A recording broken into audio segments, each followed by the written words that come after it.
The reality for our older people across Wales is that time is their enemy, but for different reasons. Not because there isn't enough, but because there almost seems to be too much of it. Being lonely can be very stressful. It's not a good place to be, and we as a society need to do a lot more to relieve loneliness out there in our communities.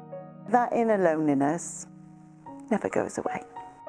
My name's Dr. Dave Minton. I'm a GP at Nantgarrow Road Medical Centre in Caerphilly. I see many people coming into surgery on a daily basis who are suffering clearly with issues with loneliness but are not keen to admit it. We also get fairly frequent house calls from patients who are clearly just suffering from being lonely. My name is Andrew Finney.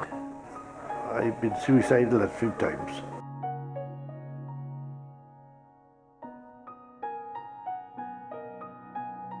I enjoy people's company, I love it. My husband died over 30 years ago. He was a naval engineer. I have to say that following my husband's death, there really was no support for me and my family at all. And it's really sad for me to see that over 30 years later, very little in that respect has changed.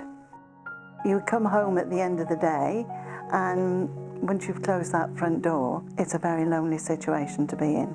It's evenings, it's weekends, and you're lonely when you see other couples still together, doing things together. That's hard. My name's Rob Wiltshire. I spent 10 years in the British Army in the Royal Logistics Corps. Basically, I was providing transport, logistical transport, ranged from fuel, ammunition, food, anything that needed distributed throughout the battlefield or operational theatres. Left the forces because my mother was ill. I struggled quite a lot when I left my friendship with my friends back here. I lost contact with a lot of my friends purely to the fact that I was away on operational tour a lot.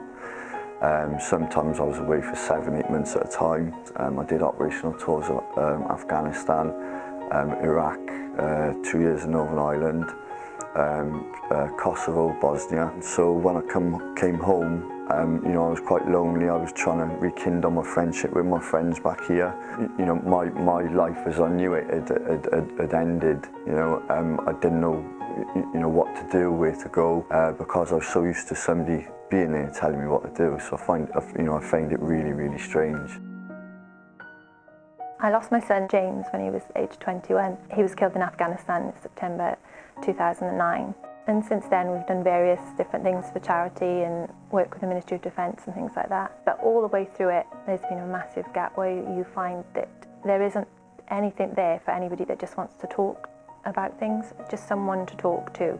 Whether it be for myself or my children, there was this big gap that there was nowhere for them to go to kind of express their emotions and anyone to help them, support them. I think we need to start looking at how we befriend people. When you become isolated and away from your community, then that's a very lonely place to be. I think if we could set up some form of service which we would be able to, as I've already said, signpost patients to, if we had a service that we could directly refer to, that our nursing colleagues could refer to, and indeed the wider social community would be able to refer people into, then it is inevitably going to help. It's also going to reduce the burden that we have on the health service. It's going to potentially reduce us prescribing, as I've already said, possibly inappropriately, and it will undoubtedly be of great help and hopefully great comfort to people who are suffering with loneliness. I'm Hugh Irwin and I'm head of Thrive at United Welsh. Actually, we have over 30 schemes for older people, sheltered housing and extra care schemes. And we do have a lot of people here with different types of support needs, but the one thing that's kind of consistent, irrespective of the support needs, is isolation and loneliness. Because of the limited time that we have with our patients within appointments, and we haven't got enough time to counsel them thoroughly and properly enough, then we often end up over-medicating patients who are suffering with loneliness, or indeed treating it with drugs where that's not appropriate. I think we've got to stop dishing out so many pills. I think we've got used to dealing with symptoms. So people come into whatever service because of an illness, whether that's physical or mental well-being issue. But those are symptoms of something else that's going on. What people are really struggling with are purpose in their lives and meaningful relationships. People need to feel needed. This is a public health issue, and now we've got the hard evidence to say we must do something about this. I think for people in the forces, they find it quite difficult to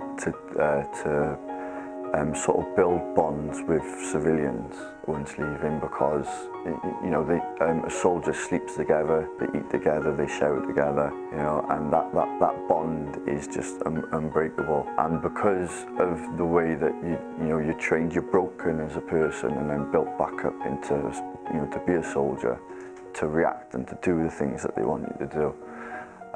So it does have an impact on you then as a civilian, because nobody understands you as a soldier, you know. And I could be talking to my normal civilian friends about my times in the forces and, you know, the things that I have seen. Nobody understands it like a soldier understands it, you know. So I think it's probably very, very important. There's a lot of lonely people out there, a lot of lonely people, and a little bit of help would help everybody. Loneliness is a really, really big issue in our communities. It isn't written on your forehead that you're lonely, and it's not something that people can see, but it is something we need to do something about. And we can, and we must, and we will.